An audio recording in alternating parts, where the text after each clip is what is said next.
Magandang araw po, Doc Willie ito. Meron akong mahalagang tips. Paggising sa umaga, gawin nyo tong 4 na bagay. Napakahalaga para hindi magkasakit, hindi mag-collapse. Number 1, syempre paggising mo sa umaga, dilat-dilat ka pa, antok-antok ka pa, huwag agad tatayo.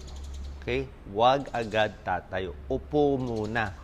At least siguro mga 1 minute, upo muna. Kasi sigurado ako tulog pa yung paa mo, tulog pa yung utak mo. Pag tumayo ka bigla, ang dami nagko-collapse. Collapse, bagsak, tama ang ulo. So, upo muna 1 minute at pwede hinga-hinga muna malalim. Tapos, second, pag nakaupo ka na, ikot-ikutin mo na yung ulo, ganyan. Mga 5 beses kaliwa. Dahan-dahan lang. 5. Tapos, sa kanan, gawin mo rin 5. Pwede dalawa-dalawa. Yan. Kasi pag bagong gising tayo, masikip yan. Siyempre, natulog ka, nakagaya masikip. Kaya baka mas stiff neck ka eh. Kaya ikot-ikot mo na konti. Yan, luwag-luwag mo muna.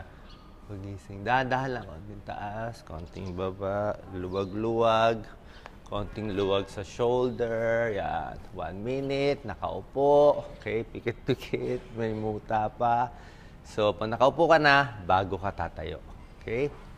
Pag tumayo ka na sa umaga, I'm sure pupunta ka sa banyo. Sa mga lalaki, babae, kahit sa mga lalaki, mas gusto ko kung iihi kayo, kung pwede, upo na lang kayo sa inidoro. Okay? Bakit gusto ko nakaupo kayo? Kasi sa mga lalaki, lalo na yung bagong gising, may tinatawag na micturition syncope. Ang ibig sabihin namin tong doktor, micturition, umiihi, syncope, nag-collapse. Yung unang labas ng ihi, parang may reflex yan eh. Yung iba, bumabagsak blood pressure, tumatama yung ulo. Pagising nila, yung ipin nila tanggal na, yung ito may bukol na, yung mukha nila nandun na sa semento. Yan ang tinatawag. Pag nakatayo, umiihi, pwede mag-collapse. Parang mahilo-hilo ka. Kaya sa mga lalaki, advice ko, kahit umiihi, upo na lang sa inidoro. Bagong gising eh, relax mo na. At tapos dito nga, pagigising na kayo sa umaga, ang tip ko nga, dahil dehydrated kayo sa buong araw. Buong gabi pala, buong gabi, hindi ka uminom ng tubig. So, madilaw ang ihi mo, medyo dry ka, dehydrated. Iinom tayo pag gising sa umaga ng mga, kung gusto mo, kalahating basong tubig. Okay?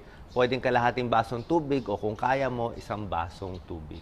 So, 1 glass of water, wag yung malamig, maligam-gam lang, para at least ma-hydrate ka na, para yung susunod na ihi mo malinaw na. Bakit mo kailangan minom ng tubig? Napakahalaga para dito sa mga acid. Buong gabi, nag-acid yan tiyan mo, di ba? Umakyat dito, ang lapot ng laway. Tubig. Para yung tiyan mo may laman, tubig din.